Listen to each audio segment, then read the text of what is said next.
যুগসন্ধিক্ষণের কবি ঈশ্বরচন্দ্র গুপ্ত 1821 সালে জন্ম এবং 1859 সালে মৃত্যুবরণ করেন। তার ছদ্মনাম হলো ভ্রমণকারী বন্ধু। তার আরও কিছু পরিচিত ছদ্মনাম রয়েছে, যেগুলোর অন্যতম হচ্ছে ব্যঙ্গের কবি, বঙ্গব্যঙ্গের কবি, আধুনিক যুগের প্রথম কবি, স্ববিরোধী কবি, কবিয়ালদের শেষ প্রতিনিধি এবং গুপ্ত কবি। বঙ্কিমচন্দ্র তাকে খাঁটি বাঙালি কবি এবং গুরু বলে অভিহিত করেন।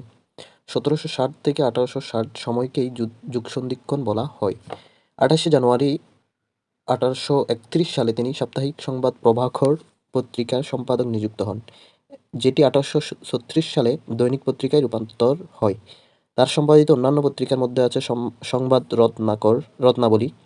রত্নাবলী, সংবাদ সাধুরঞ্জন। কবির লিখিত কবিতার মধ্যে অন্যতম হচ্ছে নীলকর, তপসে মাছ, আনারস, পাঁঠা, বাঙালি মেয়ে, কৌলিন্য। কবির বিখ্যাত উক্তিগুলোর মধ্যে আছে বড়কে কবিতার আপনাকে বড় বলে বড় সে নয়। স্বদেশ কবিতার মধ্যে আছে কতরূপ স্নেহ করি, দেশের কুকুর ধরি, বিদেশে ঠাকুর ফেলিয়া। মানুষকে কবিতার লাইন হচ্ছে চেষ্টায় সুসিদ্ধ করে জীবনের আশা।